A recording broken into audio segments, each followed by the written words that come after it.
Donc, on peut parler de deux types de méditation. Méditation analytique et méditation de concentration. Et à l'intérieur de la catégorie méditation de concentration, il y a la concentration centrée en un point, et puis il y a la concentration instant après instant. La concentration, normalement, dans notre tradition, on entend principalement parler de concentration centrée en un point. Mais il existe également un type de concentration appelé instant après instant. Et c'est ce type de concentration qu'on utilise dans la pratique et de la vision pénétrante. Que tout type, qu'il s'agisse de la vision pénétrante du Theravada ou de la vision pénétrante du Mahayana. Et donc, pour analyser l'esprit, il faut que l'esprit se manifeste. L'esprit doit sortir de la concentration, de l'absorption, et il faut laisser l'esprit se manifester sans distraction. Et l'esprit, lui, bouge. Donc, à ce moment-là, il s'agit d'une concentration instant après instant. Donc, bon, dans notre cas, simplement, l'esprit bouge, et plutôt que obsessivement essayer de nous concentrer sur une chose, quand quelque chose s'élève, on en est conscient. Et tant qu'il y a conscience de quoi que ce soit qui s'élève, et attention, et on peut également, donc, dans ce cas, parler de concentration, parce qu'il n'y a pas de distraction. Et on parle alors de concentration instant après instant. Et l'objectif de la concentration, c'est d'arrêter, de stopper les obstacles, de stopper les 5 obstacles.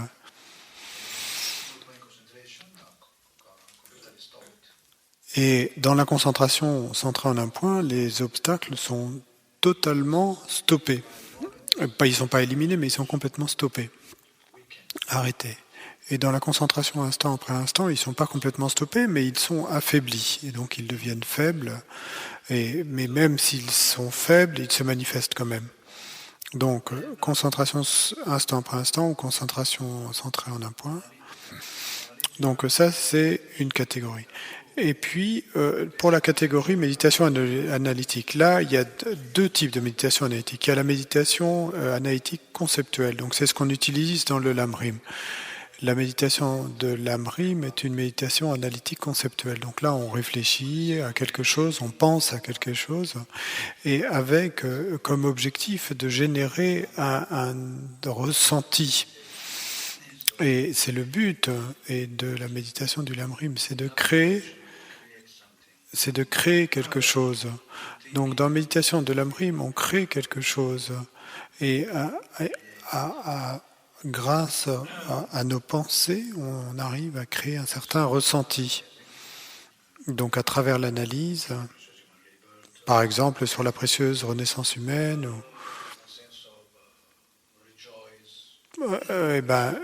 et un ressenti, une sensation de joie, de réjouissance, ou alors un sentiment d'urgence quand on médite sur l'impermanence de la mort. Donc on va créer ces états d'esprit. Et ces états d'esprit vont inspirer la pratique, vraiment.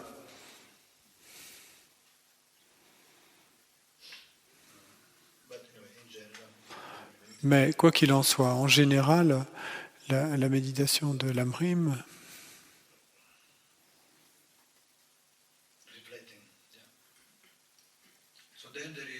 dans la méditation de Lamrim, on réfléchit. Ensuite, donc, on a dit qu'il y avait à l'intérieur des méditations analytiques, les méditations analytiques conceptuelles et les méditations analytiques non conceptuelles. Donc là encore, nous on connaît et on fait des méditations analytiques conceptuelles. Dans notre tradition, on met l'accent sur la méditation analytique conceptuelle comme les méditations du Lamrim et sur la méditation de la concentration centrée en un point. Mais ici, il y a de la méditation analytique non conceptuelle. Donc ça, c'est le second type des 7 facteurs de l'éveil. et l'attention et l'investigation. Donc on observe silencieusement quoi que ce soit qui s'élève, quoi que ce soit qui se passe, se déroule. Et donc, quand on parle de analytique, on appelle cette méditation analytique parce que l'objectif de l'analyse est de voir, pardon, pas de voir, de comprendre. Et normalement, on comprend les choses à travers la pensée. Il y a une manière de comprendre qui est à travers la pensée, mais il y a une autre façon de comprendre en méditation et qui est d'observer ce qui se passe. Et là, il ne s'agit pas d'analyser de manière conceptuelle. C'est pas la façon conventionnelle de vouloir analyser quelque chose. C'est différent, mais on parle quand même d'analyse parce qu'on analyse avec et à l'esprit, c'est un but de comprendre. On cherche à obtenir la compréhension de ce qui se passe, de ce qui se déroule dans le corps et dans l'esprit.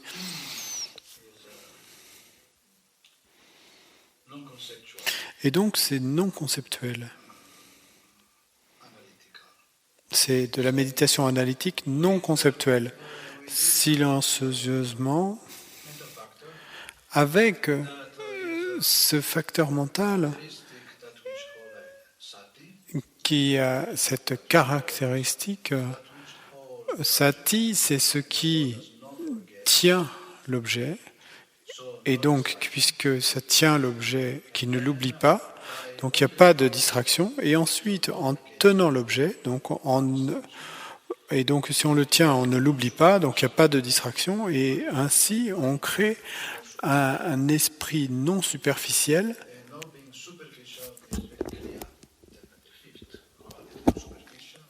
Et n'étant pas superficiel, donc ça c'est la 4e qualité, et ben ça amène à la 5e qualité que cet esprit est très clair. Et donc cet esprit peut être dirigé vers n'importe quel objet. Donc on parle de sati.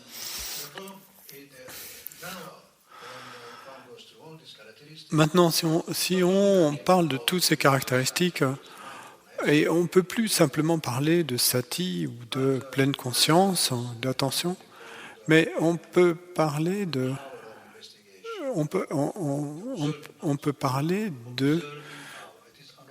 du pouvoir de l'observation. C'est un pouvoir observant. Cette attention, cette sati, cette mémoire nue, comme on l'appelle également, c'est ce pouvoir observant. Et donc aujourd'hui, on l'a dit, je crois, il y a 1 ou 2 sessions, et la base de shamatha est l'attention. Et de la même manière que l'attention est la base de la vision pénétrante. On utilise l'attention pour shamatha et on utilise l'attention pour investiguer et tout ce qui s'élève et tout ce qui passe. On ne peut pas investiguer sans cette attention. Donc le pouvoir de l'observation est parfois utilisé pour shamatha et d'autres fois est utilisé pour la vision pénétrante. Mais dans les 2 cas, on parle de pouvoir de l'observation. Donc le pouvoir de l'observation, dans shamatha, c'est cette partie de l'esprit qui reconnaît immédiatement la distraction, qui voit distraction, afin qu'on puisse gérer les distractions, les stopper, les laisser se déposer. Donc c'est ce pouvoir observant. Donc dans shamatha, ce pouvoir observant a le pouvoir d'immédiatement identifier les distractions. Et dans la pratique de la vision pénétrante ou de vipassana, donc ce même pouvoir d'observation a la fonction d'observer ce qui se passe. Et donc il n'y a pas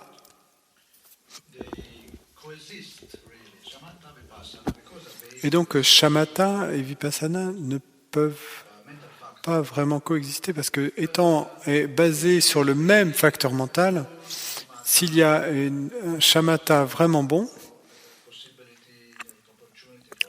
à ce moment-là, il y a également une possibilité, une opportunité et vision pénétrante. Et quand il y a vision pénétrante, parce que l'esprit est à ce moment-là, l'esprit devient silencieux, devient calme. Donc shamatha et vipassana cèdent vraiment. Dans la pratique de vipassana ou vipassana, quel que soit le nom qu'on lui donne, en fait, il n'y a pas seulement shamatha ou seulement vision pénétrante, parce qu'à chaque fois que l'esprit est calme, silencieux, à chaque fois, il y a aussi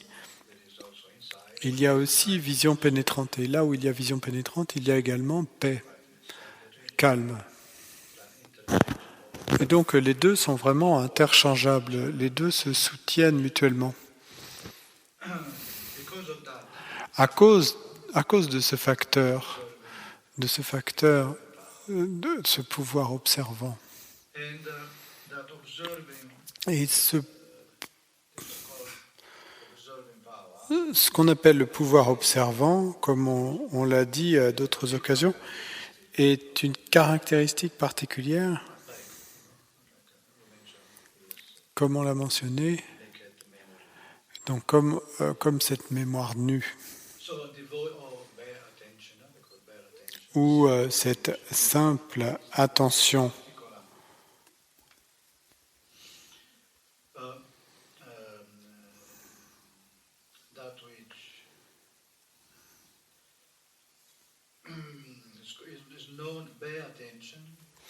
Et donc l'attention simple a aussi cette dimension de totalité, d'être complète. Il y a une totalité dans la simple attention. Parce que normalement, pour comprendre, si on veut penser quelque chose, même pendant la session par exemple, et si on essaye de trouver un sens, de trouver du sens en se disant mais qu'est-ce qui se passe là? Je suis en train de m'impliquer dans ça. Et donc, si on n'a pas totalement confiance dans cette manière qui se contente d'observer, dans cette manière de faire, donc si je me demande, mais comment est-ce que je pourrais voir les choses simplement en les observant et sans y penser?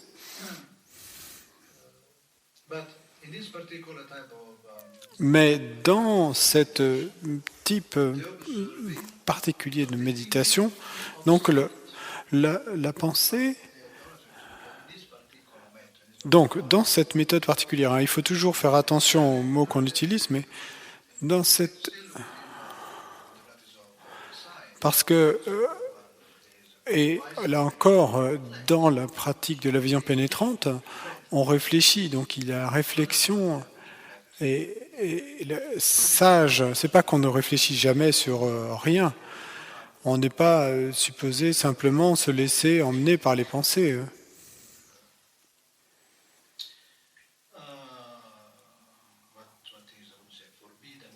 C'est ce qui est interdit. Ce qui n'est pas conseillé, c'est de se laisser emporter par les pensées, mais on peut réfléchir.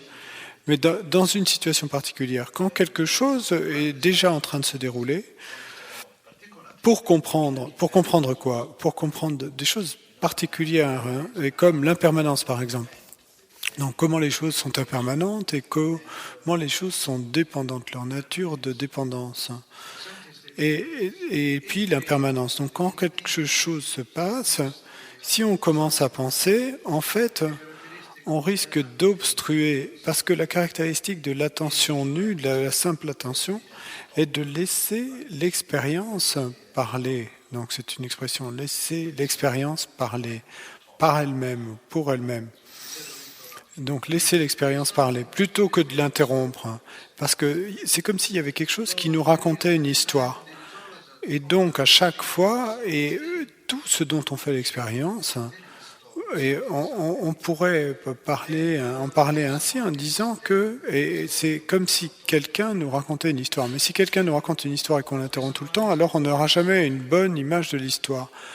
Si quelqu'un nous raconte quelque chose, j'ai été, j'ai vu et ils m'ont dit, si à chaque fois on interrompt la personne et qu'on lui pose des questions, on n'aura pas on n'obtiendra pas l'histoire complète, et puis ça introduira de la confusion. Et donc là, de la même façon, quand la douleur est là, on a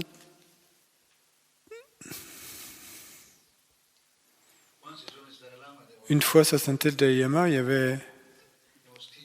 il enseignait, et puis il s'est interrompu.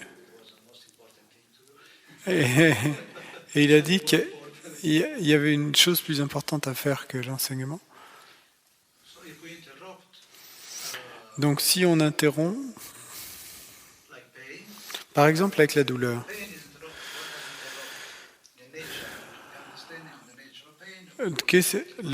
la compréhension de la nature de la douleur va être interrompue par la lamentation. Si je me lamente en me disant que faire avec cette douleur, peut-être que je pourrais faire ceci, peut-être que je pourrais faire cela. Mais quoi qu'il en soit, à ce moment-là, on ne laisse pas et la douleur parler et raconter son histoire. Et au lieu de ça, constamment, on interrompt. Donc, l'attention nue, la simple attention, qui n'est pas de l'aversion, c'est pas de l'aversion, c'est pas de l'implication non plus dans l'histoire, c'est pas d'essayer de régler l'histoire, c'est simplement de laisser l'expérience parler. Et donc, quelle histoire va nous raconter la douleur ? Eh bien, on partage tous la même histoire. Toutes nos douleurs ont la même chose à dire.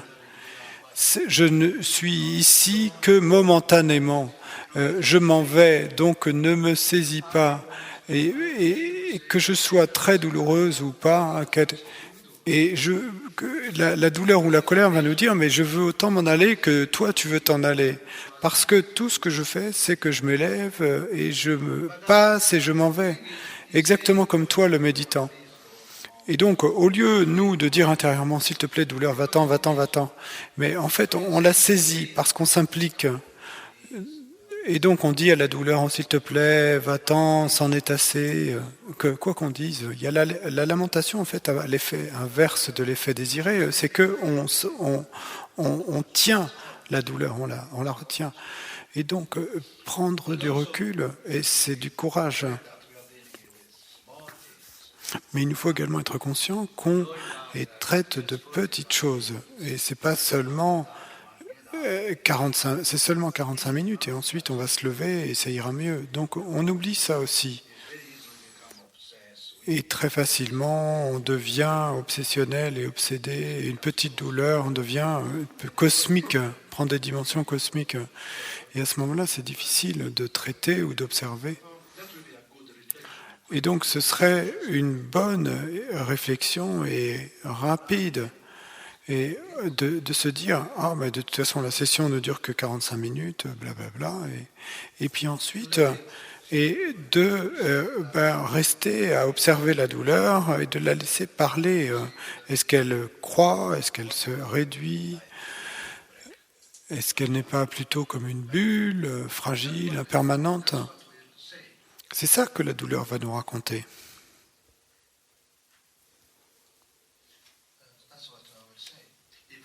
C'est ça que la douleur va nous raconter. Si on la laisse parler, mais le truc c'est qu'on ne laisse jamais l'expérience parler pour elle-même. Et donc on devient confus et également on ne comprend pas la nature réelle de la douleur. Donc observez silencieusement ce qui se passe avec le pouvoir observant de Sati. Et puis,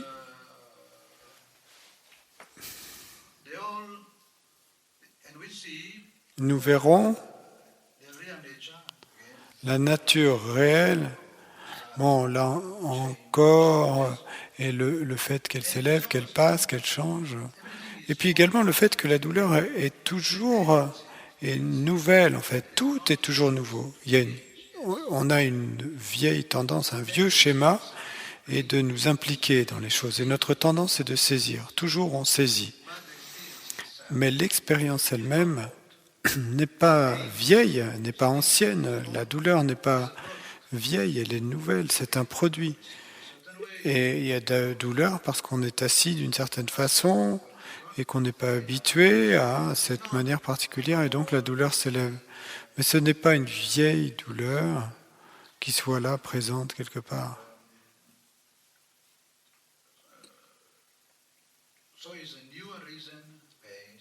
Donc c'est une douleur et qui vient de s'élever, c'est un attachement qui vient de s'élever, c'est une pensée qui vient de s'élever. Tout ce qui s'élève vient de s'élever. À cause de certaines habitudes, nous avons ces tendances habituelles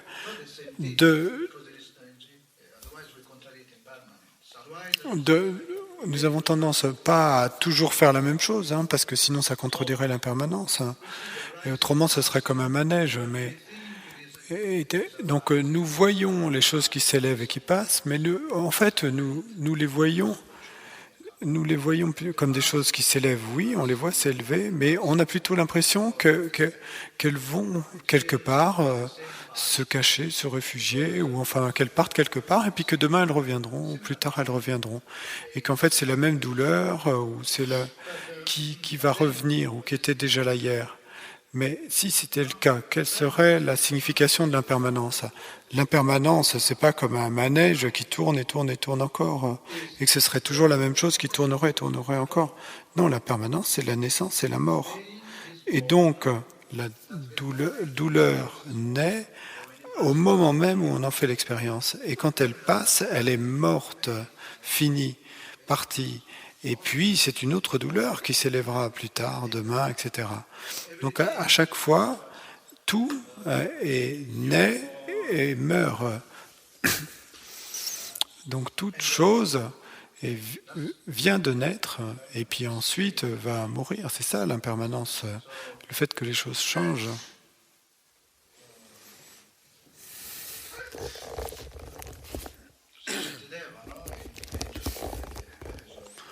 Et c'est mentionné dans le chapitre sur la patience de Shantideva, et que rien n'est un produit de lui-même. Le bouddhisme réfute l'existence de produits d'eux-mêmes. Mais nous avons l'impression que il y a des choses qui se produisent d'elles-mêmes. Donc la douleur serait déjà là, de temps en temps elle partirait, mais il y aurait une racine quand même qui ferait que la douleur va revenir. Donc elle serait autoproduite. Et notre sensation, c'est que c'est une douleur autoproduite.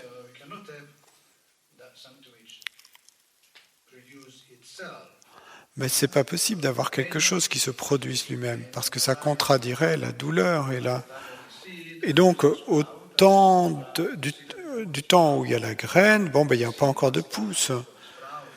Et puis, pour que la pousse s'élève, il faut que la graine meure. Et donc, le klesha que nous allons générer est dû à l'ignorance et à nos tendances habituelles. Mais quand les kleshas s'élèvent, ils sont des produits. Et donc, ils s'élèvent nouvellement avec, pourrait-on dire, l'intensité habituelle, la dévastation habituelle, etc. Mais ce sont des produits. C'est pas qu'ils soient en train d'attendre quelque part. Souvent, c'est la peur qu'on a. Souvent, je mentionne le facteur colère. Et la colère s'élève à cause de conditions de malheur et puis à cause de certains processus de pensée. Donc, à ce moment-là, la colère s'élève. Mais la pensée elle-même n'est pas la colère. La lamentation ne sont pas la colère. Mais toutes ensemble, ces conditions vont produire la colère. Donc, la colère est un produit. Autrement, elle existerait naturellement. Et parce que nous croyons que la colère existe naturellement, alors c'est pourquoi si on est colérique, alors on va avoir peur. Et on va se dire, oh, je suis une personne colérique.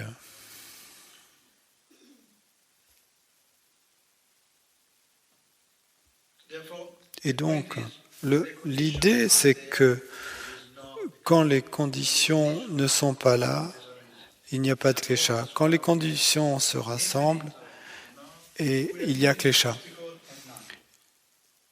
Et donc, à la fois, nous avons des obstacles infinis et aucun obstacle. À la fois, nous avons des kleshas infinis et aucun. Parce que les conditions sont là, eh bien, les obstacles, les kleshas sont là. Mais quand les conditions ne sont pas là, il n'y a pas de klesha et pas d'obstacle. Donc, c'est une production en dépendance. Mais malheureusement, nous avons tendance à confondre et la condition avec le klesha qui va s'élever. Donc, et c'est pour ça que le klesha s'élève, mais pas parce que le klesha est déjà là. Et donc la question est d'être... On sait que dans certains environnements, on se met facilement en colère. Et sinon, s'il n'y a pas cet environnement-là, on ne se met pas en colère. On se met en colère avec certaines personnes, mais pas avec d'autres. On ne se met pas en colère avec tout le monde. Avec certaines personnes, on se met facilement en colère. Avec d'autres personnes, on trouve difficile de se mettre en colère. Parce que, par exemple, il y a un certain respect. On ne rêverait même pas de se mettre en colère. Donc, les conditions ne sont pas les mêmes. Et c'est la même chose avec les kleshas, etc.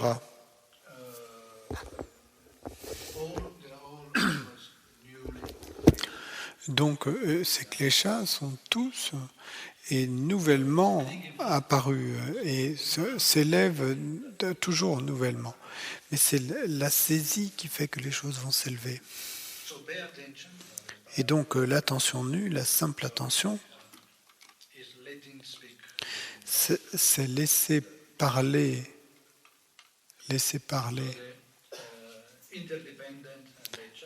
Et donc, et voir la nature d'interdépendance et donc l'impermanence, qui sont des conditions, comme j'ai mentionné auparavant. D'abord, il y a l'irritation, ensuite on en est pleinement conscient, on y est attentif. Et parce qu'on est attentif, on va en connaître la cause. Parce que si on reconnaît qu'il y a colère, à l'instant même où on reconnaît la colère, on va savoir pourquoi. Et sinon, la colère s'élèverait d'elle-même sans aucune condition. Mais le truc, l'idée, c'est qu'à chaque fois qu'on reconnaît la colère, on sait pourquoi on est colère. Et ça n'existe pas. Et vous avez déjà entendu quelqu'un dire « je suis en colère, mais je ne sais pas pourquoi ». Et comment pourrait-on dire la chose suivante ? Ça voudrait dire qu'on a beaucoup de confusion.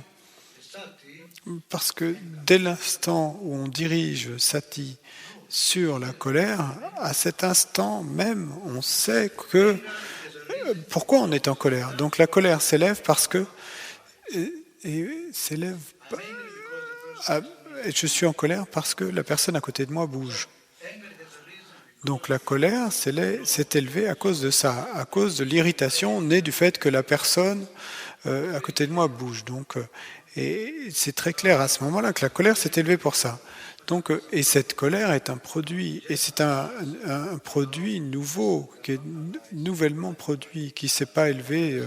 La colère ne s'est pas élevée d'elle-même. La colère n'a pas d'intention, comme Shantideva le dit.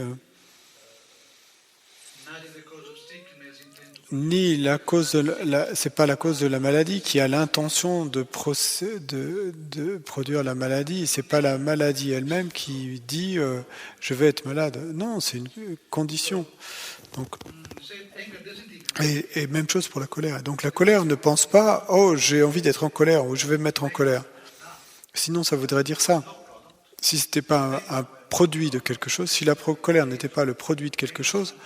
Alors, dans ces cas-là, ça voudrait dire que la colère, à un certain moment, déciderait d'être en colère. Et c'est la colère qui voudrait être en colère. Et alors, dans ce cas, certaines techniques, certaines méthodes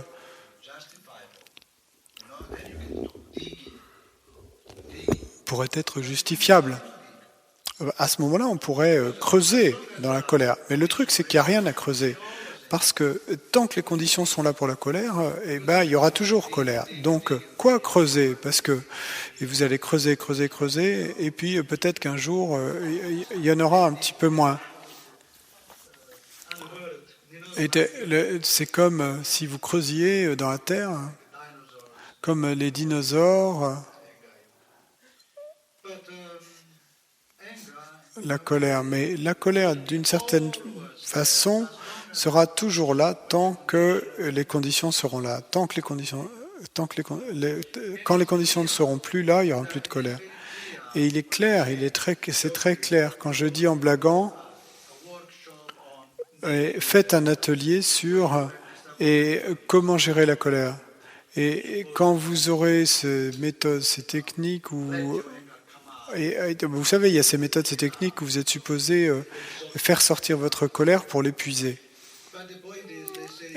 Mais le truc, c'est que si tous les gens qui arrivaient là pour ce week-end voulaient tous gérer leur colère, parce que bon, les gens qui vont à ce week-end, probablement ils pensent que la colère est leur problème, et donc probablement ils vont tous arriver au stage et très très contents, très heureux, ils vont s'inscrire au stage et bonjour, et tout le monde va très bien.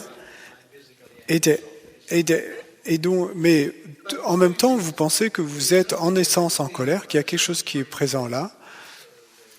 Donc il y a quelque chose qui est là,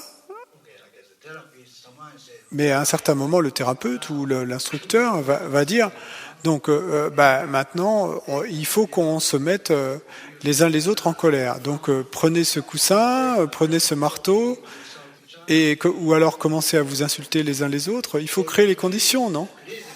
Donc il faut créer les conditions pour que la colère ressorte.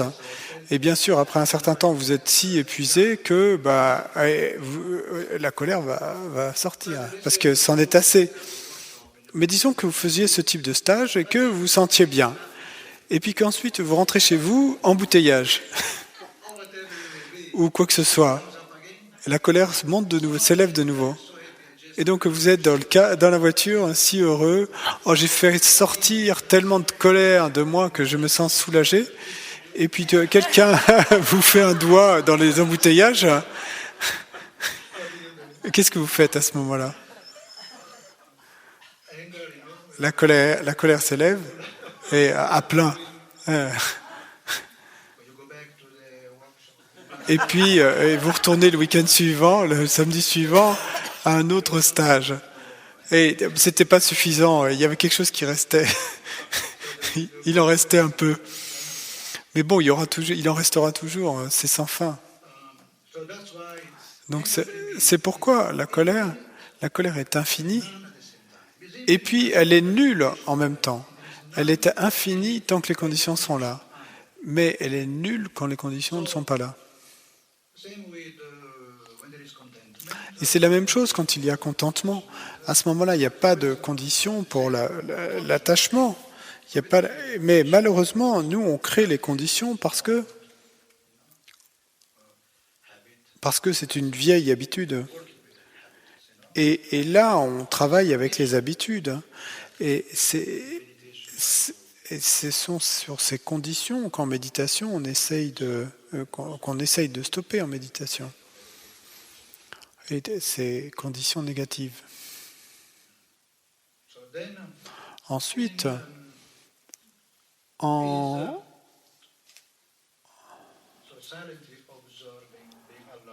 donc silencieusement observer, être alerte, l'attention nue, etc. Et puis, alors vous devenez habile. À un certain point, ça devient un peu comme un jeu avec l'esprit.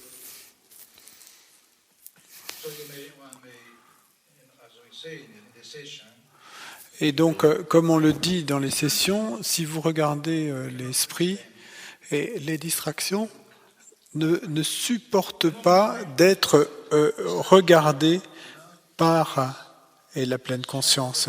Dès que la pleine conscience est présente, les distractions s'évanouissent et se disparaissent parce que si on regarde l'esprit devient disons que l'esprit devient très faible. Si on ne fait pas, l'esprit devient très fort. Donc l'esprit, si on l'ignore, c'est pour ça que la relaxation, c'est ce qu'on apprend. Et à travers la méditation, ce qu'on apprend, c'est que la relaxation n'est pas la méditation, n'a rien à voir avec la méditation. C'est la première chose qu'on devrait apprendre.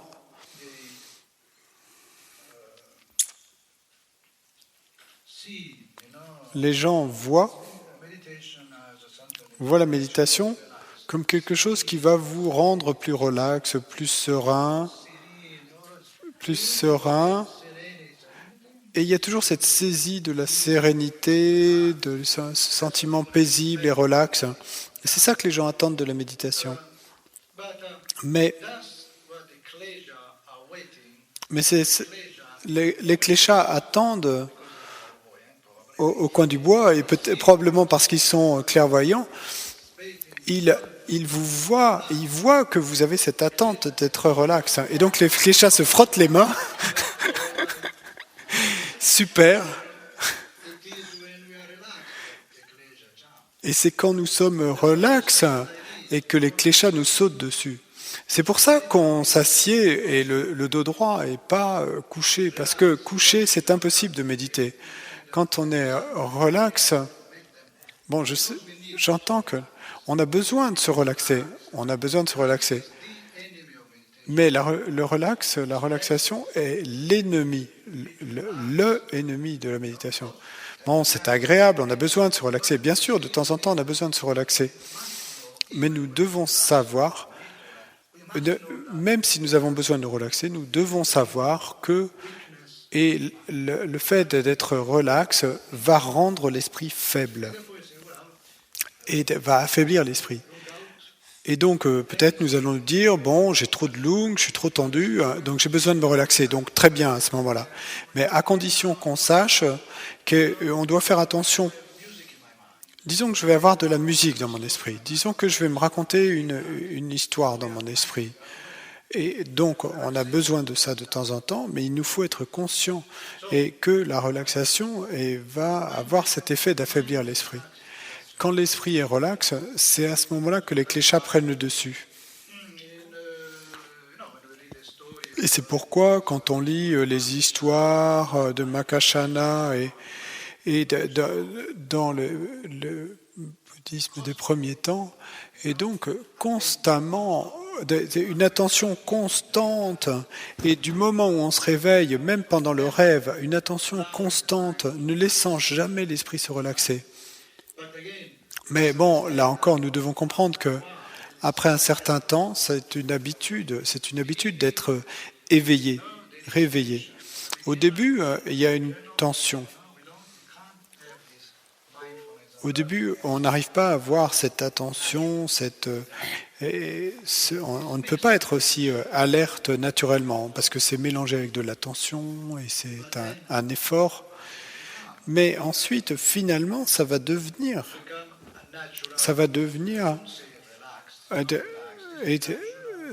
quelque chose de naturel. Naturellement, et on va être alerte et conscient, pleinement conscient, attentif, et on sera quand même relax. Donc on sera attentif tout en étant relax. C'est une attention sans effort. Et donc, puisqu'il n'y a pas d'effort, ça veut dire qu'on est relax. Donc c'est une conception erronée qu'il nous faut éliminer, qu'on élimine, de voir que oui, j'ai besoin d'être relax, mais dès qu'on le fait, on va en payer le prix. C'est ce qui se passe pendant les pauses, par exemple. Pendant les pauses, on se relaxe. Et qu'est-ce qui se passe quand on relaxe pendant les pauses? Et on va un peu partout. Et pendant cette demi-heure, on est absent.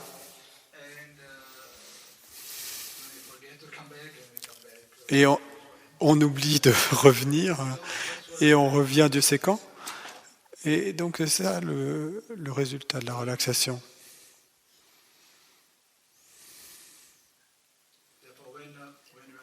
Et donc comme nous sommes relax, et l'esprit prend le dessus. Quand on est attentif, c'est plus... Quand on est attentif, la distraction est très difficile, va très difficilement s'élever.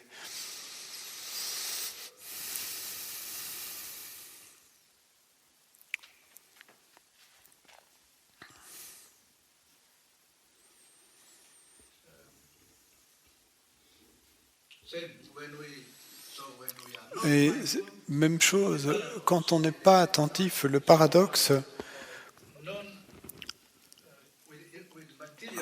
avec les choses matérielles, plus on les regarde et plus elles deviennent claires. Moins on les regarde et moins elles sont claires. Mais avec l'esprit, plus on le regarde, plus il devient clair. Parce que on est relax et à ce moment-là, les passions, l'irritation, donc tout ça, et quand on ne le regarde pas, est très concret, très solide. Mais quand on regarde l'esprit, alors la distraction va disparaître, va passer,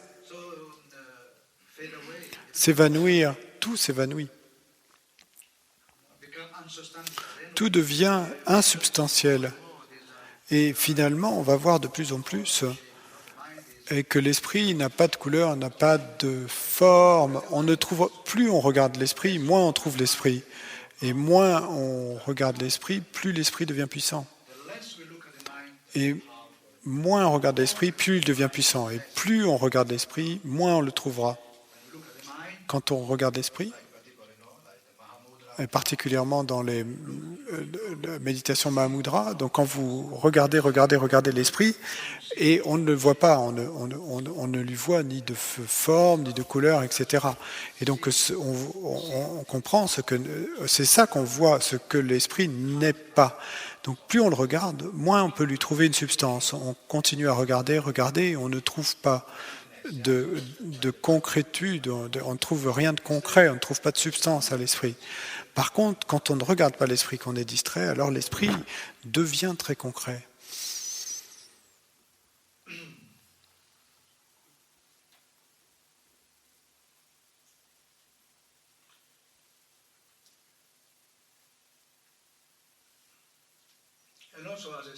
Et puis également, comme je l'ai dit dans d'autres occasions, à un certain point, vous avez une certaine relation. Avec l'esprit, vous commencez à construire il y a un certain dualisme. À un certain point, vous générez un certain dualisme entre vous et l'esprit. Vous, l'observateur, le méditant, et l'esprit. Donc vous êtes attentif et vous voyez toutes ces choses clairement, la distraction, ou le fait qu'il n'y ait pas de distraction, ou quoi que ce soit. Mais il y a l'observateur. Donc, et donc ça devient quelque chose de personnel. À un certain point, ça devient quelque chose de personnel. Moi et l'esprit, ça devient quelque chose de personnel. C'est comme le duo. C'est comme un duo. Comme pour une poignée de dollars. Là, c'est comme un duel. Comme pour une poignée de dollars. Un duel. C'est un duel. À un certain point, on a cette relation avec l'esprit, l'observateur et l'esprit. L'esprit veut s'en aller. L'esprit veut s'en aller et vous lui dites « Non, tu ne peux pas t'en aller. » Parce que vous appliquez l'effort pour que l'esprit reste ici, pour que vous ne soyez pas distrait. Et vous lui dites « Non, tu ne peux pas partir. » Ou l'esprit veut être en colère. Et là, vous êtes là. Et colère. Et quoi que ce soit que vous ayez entendu et retenu des instructions, et vous savez que la colère est comme un feu, et donc il faut lâcher prise. Et donc il y a des moments où la colère s'est élevée, et là, mais où on va se dire « Ah, mais je ne devrais pas être en colère parce que je suis un méditant, je suis en retraite, c'est pas bon pour moi d'être en colère, je ne veux pas être en colère. » Et donc à ce moment-là, il y a ce conflit, où il y a cette irritation. Vous pourriez vous retrouver des millions de fois, en fait, et irrité. Donc il y a certaines conditions qui ont été créées. Il y a la colère, qui veut être en colère et qui ne veut pas être dérangé, et qui clairement veut exploser. Et puis vous, le méditant, vous voulez contrôler. Et donc, quand ça monte et ça monte comme ça, comme je l'ai dit à d'autres occasions, à ce moment-là, eh bien, c'est le moment où vous pouvez dire à la colère, d'accord, sois en colère, et regardez immédiatement l'effet que ça va avoir. Que va faire la colère à ce moment-là? Ou disons que ce soit la distraction. L'esprit veut s'en aller, s'en aller, s'en aller. Et vous essayez de garder l'esprit ici dans le présent. Par tout moyen. Hein. Mais l'esprit, lui, simplement veut partir. Il veut suivre l'histoire. Mais vous êtes très déterminé, vous appliquez beaucoup de diligence.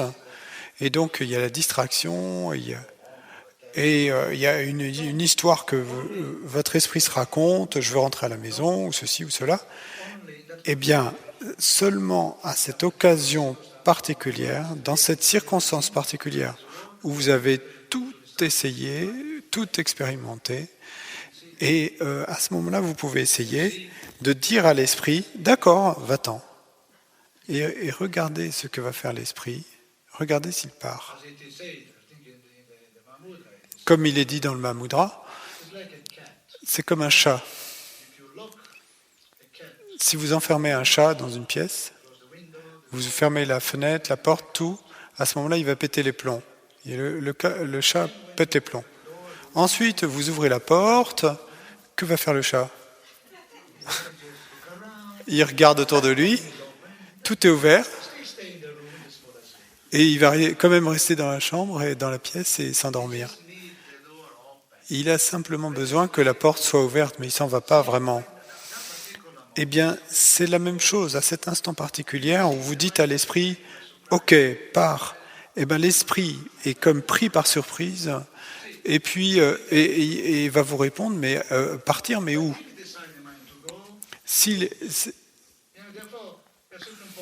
Donc, à un certain point, et bon, il y a un nom contre psychologie ou je sais pas. Si vous lui dites de partir, si vous lui dites de ne pas partir, il veut partir. Mais si vous lui dites de partir, il ne va pas partir. Donc que ce soit l'attachement, que ce soit la colère. Mais vous voyez, le truc, c'est que encore là, vous contrôlez, vous êtes attentif à tout. À l'instant précis où vous dites, d'accord, vas-y, va-t'en. À ce moment-là, vous allez observer qu'il ne va pas partir. Mais ce que vous avez fait, c'est que vous avez relâché l'attention et vous voyez que l'esprit ne s'en va pas à ce moment-là. Parce que la colère n'a pas besoin de vous pour être en colère. La colère a besoin de conditions pour être en colère. Et comme on l'a dit plus tôt, si je disais, ok, maintenant, et soyons tous en colère là, mettons-nous tous en colère. Combien d'entre nous vont se mettre en colère? Aucun. Parce qu'il faut créer les conditions.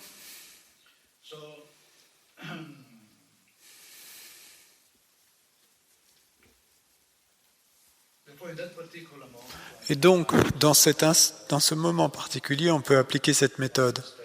Et ainsi, on relâche la tension et également on comprend comment l'esprit nous joue des tours constamment.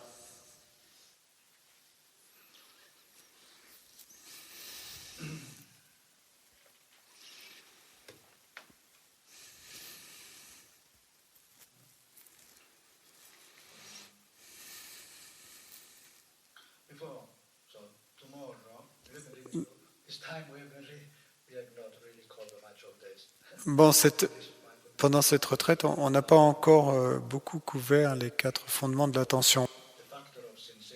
Le facteur des sensations. L'attention des sensations, et c'est un des 5 skandhas. Le skandha des sensations joue un grand rôle.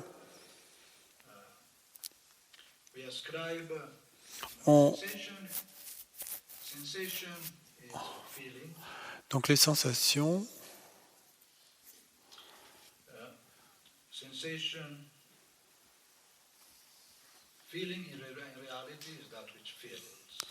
donc les sensations, c'est ce qui ressent.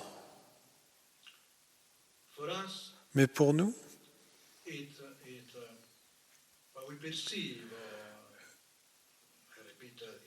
nous percevons Donc c'est ce qui ressent, ce qui est ressenti. Et donc, les sensations, pas dans le sens de sentiment, mais vraiment les sensations. Donc il y a des sensations agréables, désagréables ou neutres qui vont causer de l'attachement, de l'aversion ou de l'indifférence. Donc on est indifférent aux sensations neutres, on réagit avec de la colère, de l'aversion aux sensations désagréables et on réagit avec désir, avec attachement aux sensations agréables. Et donc on est conscient de ce facteur particulier, de cette expérience.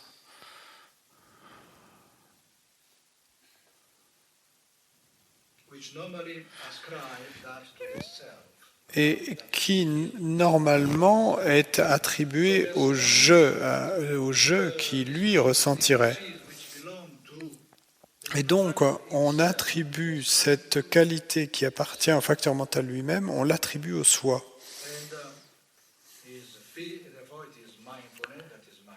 Et donc, en fait, c'est l'attention qui est attentive, c'est pas le soi. C'est la conscience qui est consciente, c'est pas le soi. Mais pour nous, et ça paraît comme si c'était le soi qui serait l'expérimentateur, celui qui fait l'expérience de tout cela. Et donc avec les sensations, ce qui est ressenti, c'est la sensation qui ressent. La sensation, c'est l'expérience de sentir elle-même, donc quelque chose d'agréable, de désagréable ou de neutre. Mais pour nous, nous percevons que c'est quelque chose qui est ressenti par le soi. Et donc ce serait le soi qui ressentirait la sensation. Et donc la sensation devient l'objet ressenti plutôt que ce qu'elle est vraiment, qui est de celle que ressent. Mais pour nous, c'est... Donc, en fait, la sensation ressent, mais parce que nous, on a déjà attribué cela au soi, eh bien, il nous semble que c'est le soi qui ressent la sensation. Et donc, la sensation devient l'objet ressenti, agréable, désagréable ou neutre. Et donc, pour nous, c'est justifiable du coup. Et du coup, ça a du sens de saisir ou d'avoir de l'aversion, parce que c'est ressenti. Et donc, quand quelque chose est ressenti, eh ben, il nous paraît juste de générer de l'aversion, si c'est désagréable. Parce que c'est ressenti, ça a du sens de la rejeter. Si c'est ressenti comme quelque chose de très douloureux, ben ça a complètement du sens d'avoir cette réaction d'aversion. Si et on ressent la chose comme agréable, ça a complètement du sens de vouloir la posséder. Mais si on sait, si on reconnaît que c'est simplement la sensation elle-même qui ressent et qu'il n'y a personne derrière, et que la sensation n'est pas l'objet qui est ressenti, alors l'expérience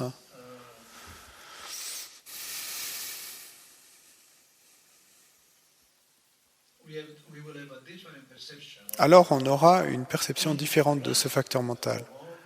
Et puis, avec en plus de tout ça, l'impermanence. Donc c'est pas seulement ce qui est ressenti, mais c'est également l'impermanence. Et comme on l'a dit, et la sensation est comme un oiseau qui ne laisse pas de traces derrière lui dans le ciel, ou comme le dit le Bouddha, comme une bulle d'eau, et comme une bulle d'eau dans le sens où la sensation va se briser et où la sensation donc a été aussi décrite comme un bananier ou comme une bulle d'eau ou comme une fantaisie, un rêve, une illusion. La perception comme un mirage et le skandha de la forme. Comme insubstantiel. Et donc la sensation, quand on la regarde avec le facteur mental et de l'attention, à ce moment-là, comme je l'ai dit auparavant, la sensation va se briser. Et alors que l'intention est le karma causal, la sensation est le karma résultant. Le karma est résultant. Donc c'est ainsi qu'on l'explique dans le Mahayana. Et dans le Mahayana ou dans le bouddhisme tibétain, toute sensation agréable, désagréable est due à un karma passé. Et parce que c'est du karma, on ne peut pas la changer. Et donc la chose la plus sage à faire avec les sensations est de simplement les accepter.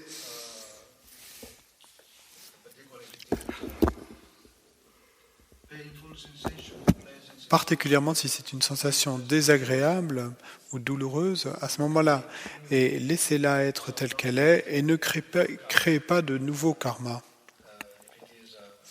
Si la sensation est désagréable, ne créez pas de nouveau karma en générant de l'aversion. Et que ce soit une action, et ne créez pas avec cette aversion une action physique, verbale ou mentale en réagissant à cette sensation douloureuse ou désagréable. Et si c'est une sensation agréable, la même chose. Parce que quand quelque chose a mûri, vous ne pouvez pas le changer. Donc la seule chose à faire, c'est de l'accepter. Et donc laissez la sensation telle qu'elle est, afin de ne pas créer, afin de ne laisser aucune trace de désir ou aucune trace karmique.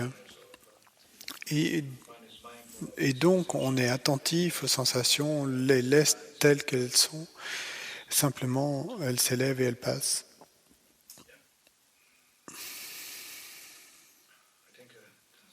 Je crois que c'est tout pour ce soir.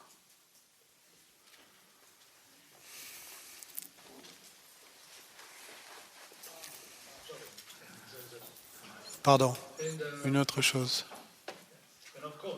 Et bien sûr, la retraite se termine après demain matin. La retraite se termine après demain matin. Et donc, c'est très important comment on termine une retraite. Vers la fin de la retraite, l'esprit sait. L'esprit le sait et donc peut facilement devenir agité, distrait. Probablement, mentalement, on a déjà fait tous nos bagages. Sous le lit, tout est plié. Et donc, déballez de nouveau vos valises et remettez tout et sur le lit ou dans le tiroir. Et l'attitude, c'est d'être comme si c'était le premier jour. Bon, c'est pas facile parce que vous savez que c'est pas le premier jour, mais la même chose que le premier jour. Discipline, assise, marche, toutes les 2 marches du matin, l'assise, etc.